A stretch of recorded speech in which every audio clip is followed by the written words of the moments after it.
am na coowal directeur yu jotoon a am lu mel ni ki fi nekkoon directeur général ONAS Cheikh Dieng fan yii passé dégg nañ bésu Abbas bi tamit Abbas Fall mi nga xamante ne tamit na coow la ak benn banque espagnol Santander. ñu bëggoon xam comment ça se passe procédure yi DG bi moom fan la signature am yem ministre bi lan la ko mun defloo lan la ko sañ defloo lan la sañu def ñu bëgg a xam yëpp comment ça se passe. parce que daal gis nañ ne coow li bari na ba sax gis nañ madame la ministre fan yi passe nee na Abbas bu fekkee yaa ko def sax yaa ko tey man gis naa ko ci réseaux sociaux yi neen maa tey bon ñun bëgg nañ xam comment ça se passe quoi te suñu paree ñu tëj politique bi nag ak maanaam méga meeting bi ngeen woote na ko bu defee yaa tey boo ko wax de bu ma lool ça se passe management moom waaw dafa am ay règles yoo xam ne code des marchés publics moo ko teg am kuñ ci il y a les autorités de régulation ñoom ñooy wax ni marché yi di doxe ñoo koy arbitrer ARMP DCMP ñoo nekk ci wàllu boobu autorité contractante li tubaab de autorité contractante mooy ki nga xam ne moom mooy signer marché yi moo koy tàmbali mooy lancer appel d'offre wala DRP appel d'offre dafa bëri ay façon restreint ouvert yooyu yëpp am na bu ci nee na dafa am ay seuil loolu c'est le directeur général bu benn montant ban montant à peu près benn si c'est pas indiscret est-ce que c'est pas 500 millions jusqu'à 500 millions il pas administré waaw xam nga nag fàtte naa yenn affaires yi moom wala bëggoo cee wax non parce que man bi may kii aussi code des marchés publics sama da ngay am ku ñuy wax responsable cellule de passation des marchés moo lay ne lii de bu ñu ko bëggee def lii mooy règle yi noonu lay demee lii mooy règle yi lii mooy règle yi ay temps nag moment boobu nga jàpp ko après bu parler donc directeur général société moom mooy autorité contractante maanaam mooy lancer appel d'offre commission cellule de passation ñooy préparer dossier yi ñu lancer ko bu ñëwee moom normalement du gis sax offre moom du ko gis de cellule fële la jëm commission des marchés dafa am benn président boo xam ne nag DG bi yow yaa koy désigner. yaay désigner aussi chef de cellule de passation des marchés. président commission des marchés bi dajale membre bu fekkee appel d'offre la ñu ubbi ko ñi bokk ci marché bi mën nañoo ñëw toog fekkee ñu ubbi ko ñu ne yow da ngeen war a def voilà da ngeen war a entretenir réseau d'assainissement bi ci période bi voilà ubbi nañ yow 20 millions nga def yow 50 millions yow 22 millions ñu def tableau ouverture des plis buñ paree mu am commission technique bu xool ne déjà waa ji ki def 22 millions est-ce que moom amul rubrique bu mu tëb ki def 100 millions xëy na moom prévoir na lépp ñu étudier ñu ne kii kon dafa wàccee prix bi parce que dafa bëgg a gagner marché bi wala ñu ne bu fekkee ñu ne dañoo jox nga leen cadre du ñoom ku nekk prévoir ku ci nekk joxe montant ne kii kat prévoir na lépp te prix yi mu joxe aussi prix yu raisonnable la commission des marchés la wax ba léegi de yeggewul ci DG ñoom dañuy def analyse def seen rapport ne ñun de biñ étudier yëf yi marché bi diw moo ko gagné dañuy def ci suuf l'autorité contractante mooy le directeur général yow nga signé mais man indil na marché def na fi ay marché yoo xam ne indil ma ko dama ko rejeté. lu tax parce que j'étais pas d'accord parce que c'était pas objectif xamatuma de mais xam naa ne rejeté naa marché boo xam ne objectif mu dem commission des marchés nu mu tudd mu dem DCMP xaw ma ARMP. ñu jox ma dëgg parce que boo ko rejeté gars yi fële ki nga xam ne moo kii marché bi mën na def recours ñu jox ma dëgg parce que aussi ay temps voilà il y a pas mal de choses. kon da ngay jàpp ne bon à un certain niveau il peut y avoir donc vraiment des malversations wala ay mbuxum yu am ci biir quoi. Sénégal moom mu ngi noonu mais li ma la bëgg a wax daal mooy. waaw phase boobu yoonu ministre nekku ci. ba fi ngay wax nii. yoonu ministre nekku ci. ministre fan lay intervenir. fenn sauf bi ma la waxee ne benn montant boo xam ne war na conseil d'administration parce que conseil d'administration lay voter budget. bu voter budget moom ngay exécuter.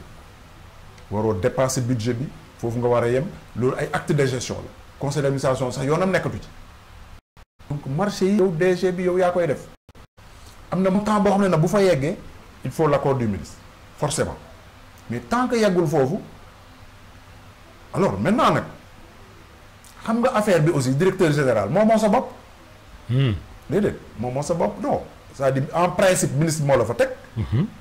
pour que ngay doxal loo xam ne dafay am njëriñ ci réew. bu fekkee yow jaaraloo yëf yi ci yoon ñu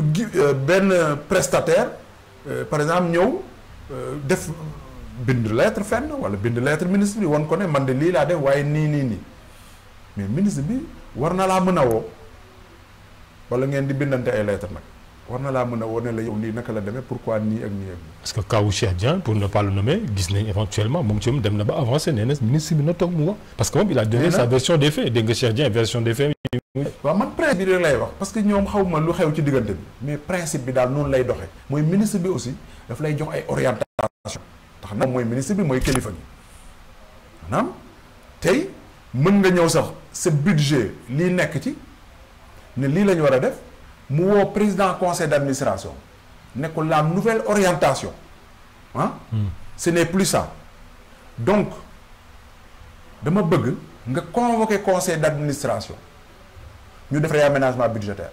maanaam fi ñu prévoiroon 10 millions pour ne dañuy defar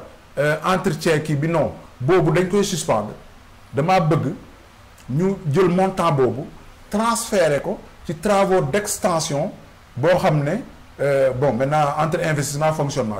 damay joxe nii rek expliquer boo xam ne dañoo bëgg a def par exemple extension benn canal parce que foofa am nañ 208 millions mais 10 millions moo ñu manqué parce que aussi. ay réajustement conseil oui parce que aussi conseil d'administration bi moom mooy représenter état bi donc ministre bi bu amee yenn orientation yi muy joxe en termes de réaménagement budgétaire wala ci yu demee noonu moom conseil bi la koy wax conseil bi moom mooy ñëw ne DG am nañ conseil d'administration président conseil moo koy décider ñu daje ci conseil d'administration bi ñoom ñu ne lii la ñuy def nii lañ koy defalee waaye nag exécution bi moom DG bi moo koy exécuter. ministre bi moom moo koy exécuter. est-ce que le DG a la possibilité maanaam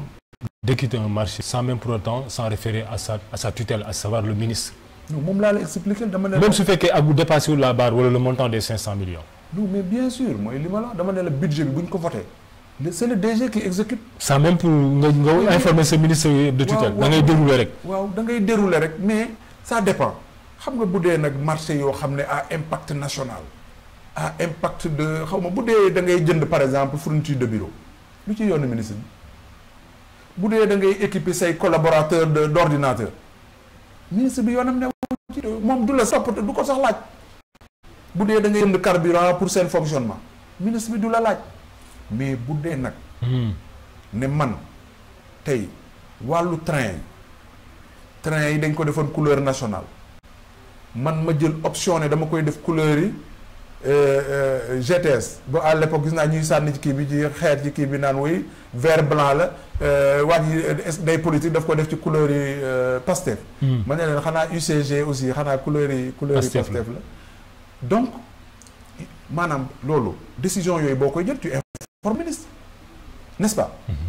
bu dee da ngaa bëgg autorail yi daw nga ne da ngay defar ay gares yu ndaw parce que mu ngi ci sa budget déjà mais baax na boo ko waree exécuter aussi parce que une équipe. Absolument. Affaire bi du question oui man damay am non. ministre bi aussi mënoo nekk en confrontation ak moom. c'est une gestion collégiale quoi. une gestion collégiale ministre mooy sa kilifa. mooy sa kilifa d'ailleurs. mooy sa kilifa donc am na yoo xam ne mais boo ko bëggee def nag nga ne faale ma ko mais tu auras des problèmes. te moo la fa teg gannaaw yàlla. jeex na donc affaire bi. intelligence la maanaam booy manager aussi da ngay muus tuuti. mais lu xew nii est-ce que jaaduloon quand même ministre bi génn leeral tuuti affaire bi ñu xam exactement parce que déjà mu ngi leen di topp ndax mu ngi leen di topp ci seen campagne gars yi nga koy wax. nee nañ bon yéen a ngi woote jubal jubanti te bon y a des scandales yu ñuy jot a dégg. aussi le but est toujours là li gënoon effectivement mooy moom mu wax ci. mais comme wax ci bon voilà la question est là pendant les gens vont toujours en parler malheureusement.